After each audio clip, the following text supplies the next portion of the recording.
বাঙালি কবে থেকে লাঙল বানাতে শুরু করেছে কৃষিপ্রধান দেশে, কবে থেকে জাল বুনতে শুরু করেছে, এই যে তার কর্মময় জীবনের সঙ্গে সম্পৃক্ত যে বিষয় আছে সেগুলোও শিল্পের অঙ্গ। জাতিতাত্ত্বিক বৈশিষ্ট্যের দিক দিয়ে বাঙালি কী, সেইটার জন্য লেখা খুবই কম আমাদের, সেটার উপর প্রচুর লেখা হওয়া উচিত। আমাদের দেশে যে চিন্তার ইতিহাসটাকে গ্রন্থভুক্ত করা, এটা তো আর হয়নি। একটা কিশোর হয়তো এই বইটা দেখে তার খুব উপাদান পাবে না, খুঁজে কিছু পাবে, কিন্তু তার কাছে একটা প্রতিক্রিয়া সৃষ্টি করবে, বইটাই একটা আমাদের স্ট্যান্ডার্ড তৈরি করে দিবে।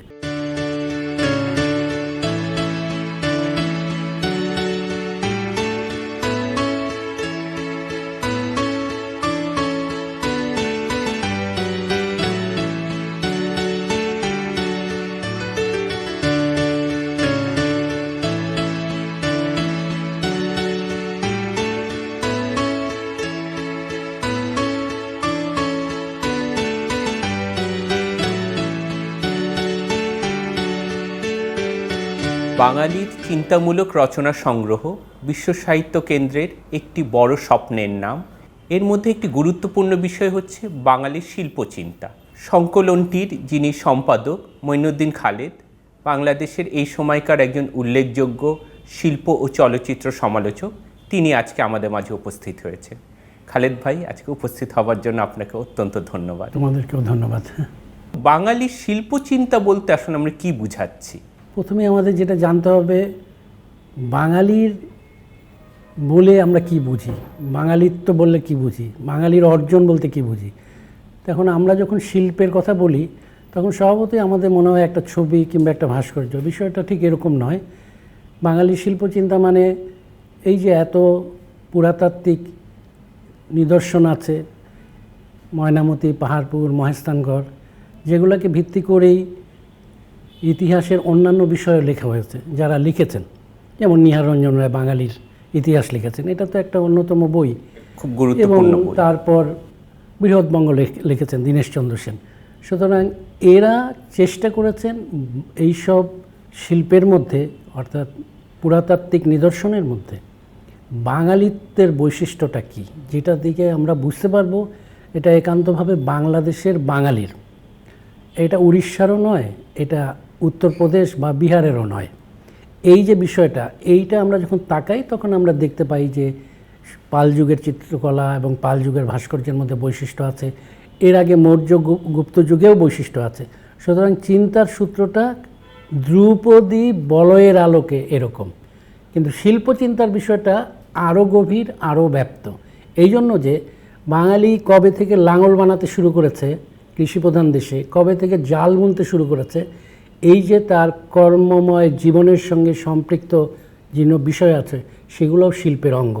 আমি সেইভাবে শিল্পকে বিবেচনা করে এই সংকলনটার কথা চিন্তা করেছি। পরবর্তী সময় আমরা দেখেছি যে ভাস্কর্য এবং চিত্রকলা, তারপর লোকশিল্পের ব্যাপার আরেক রকম আছে, তারপর পপুলার বা একটা ধারা আছে, আবার একাডেমিক শিক্ষা দীক্ষা লাভের পরে শিল্পীরা একরকম চর্চা করেছে, সেটার একটা ধারা আছে। সুতরাং একটা এক্সিস ধরে বাঙালি শিল্পচিন্তাকে ধরা যাবে না।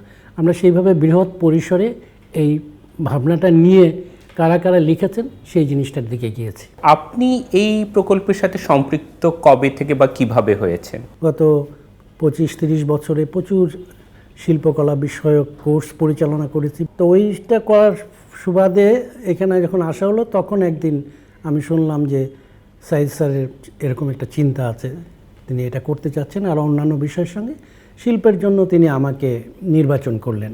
অনেক কিছুই ইনক্লুড হয়েছে, কিন্তু যেমন একটা ডিকশনারিতে সব শব্দ থাকে না, সুতরাং একটা শিল্পচিন্তার সব ভলিউমে যে সবই থাকবে এমন বলা যায় না। তবে আমি ওই আর্কিওলজির মধ্যে বাঙালির চিন্তা কী আছে, ইভেন পপুলার আর্টে কী আছে, নিত্যনৈমিত্তিক তৈজসপত্রের মধ্যে কী আছে, তাই না? শিল্পচিন্তা তো অনেক বড়। আমরা এখানে বস্তুগত যে বিষয়টাই ভেবেছি।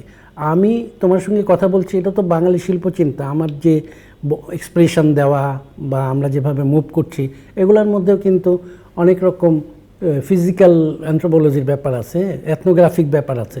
তো আমরা সেগুলোও একটু ফোকাস করতে চাইছি, এথনোগ্রাফিক রিয়ালিটি, যে আমার যেরকম করে একটা মানুষ চুল বাঁধে আমাদের দেশে একটা মেয়ে, সেরকম করে তো অন্য জায়গায় বাঁধে না, বা যেভাবে কাপড় পরে সেভাবে পরে না।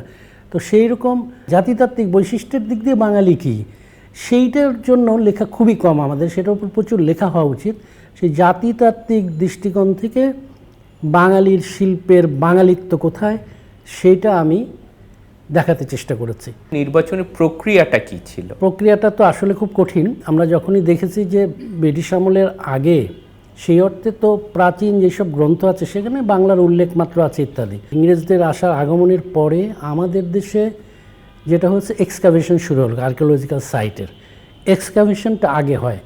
আর শিল্পের যে চর্চা, যেটা আমরা প্রাতিষ্ঠানিক চর্চা বলি, বা এশিয়াটিক সোসাইটি তো প্রথম প্রতিষ্ঠান ইংরেজদের, যারা বিভিন্ন জিনিস সংগ্রহ করতে শুরু করলো, তাদের হাত দিয়ে কিন্তু পুঁথিচিত্র, তাদের হাত দিয়ে আর্কিওলজিক্যাল সাইটের কাজ শুরু।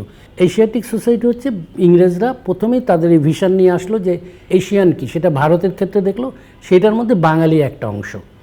এই এশিয়াটিক সোসাইটি যেটা, সেটা ফরাসিরা যা দেশ করেছে ওরা করেছে, ডাচরা করেছে। তো এশিয়াটিক সোসাইটির ওই বিষয়টা কাদের লেখার মধ্যে আছে, যেমন রমাপ্রসাদ চন্দ্র, রাজশাহী বরেন্দ্র রিসার্চ যারা করেছে তাদের লেখা আমরা দেখতে শুরু করলাম। আর এমনিতে দুই একটা লেখা আছে যেগুলো হচ্ছে যে ভারত শিল্পের মধ্যে বাঙালির শিল্পচর্চার যে দুই চারটা প্রবন্ধ আছে সেইটা আমরা নিয়েছি। তো ওইটা হচ্ছে গিয়ে আমাদের প্রথম বোঝানো যে বাঙালি কোত্থেকে আসছে, বাঙালির বৈশিষ্ট্য কী। তারপর খুব উল্লেখযোগ্য কাজ নিহাররঞ্জন রায়ের বাঙালির ইতিহাস। তো বাঙালি ইতিহাসের ওখানে কিন্তু শিল্প বিষয়ক চ্যাপ্টারটা একটা গ্রন্থ সমান। তারপর দীনেশচন্দ্র সেন, সেটাও অনেক বড়। হ্যাঁ, তারপরে অন্যান্য যারা আছে অনেক প্রাচীন লেখা, সেগুলো আমি ইনক্লুড করেছি এটার মধ্যে আর কি। তারপরে আমি ক্রমান্বয়ে আধুনিক যুগে এসেছি। আজকে এই দীর্ঘ দিন পরে বইগুলো প্রকাশিত হতে যাচ্ছে, এখন অনুভূতিটা কি? এটা তো একটা বিরাট ব্যাপার। এটা আসলে আমার তো ভীষণ খুশি এই বয়সে, আসলে নামের জন্য খুশি না তো, যেরকম একটা কাজ হয়েছে, একটা প্রজন্ম দেখতে পারবে একসঙ্গে যে এই লেখাগুলো কীরকমভাবে আছে। আর হয় কি, আমাদের দেশে যে চিন্তার ইতিহাসটাকে গ্রন্থভুক্ত করা, এটা তো আর হয়নি। তো সেই গ্রন্থভুক্ত করার মধ্য দিয়ে মানে অনেক মানুষের কাছে যাবে এবং অনেক মানুষ জানতে পারবে। আর এই বইটাই একটা আমাদের স্ট্যান্ডার্ড তৈরি করে দিবে যে তারা এরকম চিন্তাকে গ্রন্থবদ্ধ করতে পেরেছে এবং দেখাতে পেরেছে। এটাও কিন্তু একটা আর্ট, যে গ্রন্থভুক্ত করে প্রেজেন্টেবল করেছে। তো সেইটা একটা বড় ব্যাপার। সেই ব্যাপারটার সঙ্গে আমি সম্পৃক্ত বলে নিঃসন্দেহে আমি ভীষণভাবে আনন্দিত।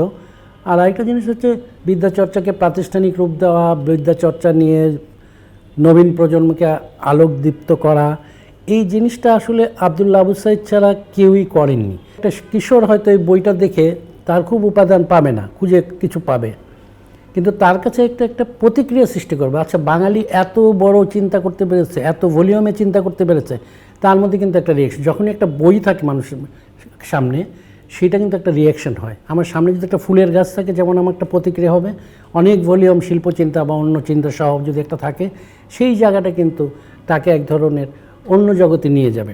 এই বইটি থেকে কারা উপকৃত হতে পারে? বাঙালির চিন্তার জগৎকে বিস্তৃতভাবে জানতে চায় তারা সবাই উপকৃত হতে পারে। কারণ হচ্ছে যে শিল্প তো ইতিহাসের উপাদান, তাই না? আর শিল্পের সঙ্গে সাহিত্যের সম্পর্ক অঙ্গাঙ্গিভাবে যুক্ত, শিল্পের সঙ্গে রাজনীতির সম্পর্ক যুক্ত। সুতরাং আমি যদি, যেমন ইতালির রেনেসায় রাজনীতি না থাকলে শিল্প হবে না, শিল্প না থাকলে বাণিজ্য হবে না, অর্থাৎ অর্থনীতি হবে না, সব কিছুই অঙ্গাঙ্গিভাবে যুক্ত। সুতরাং আমি যখন বিভিন্ন পর্যায়ের শিল্প দেখব, তখন আমরা বুঝতে পারবো যে কখন কেন এটা হয়েছিল। সুতরাং সব মানুষেরই একটা আকর্ষণ তৈরি হবে এই বইটা ভলিউমগুলো দেখার পরে।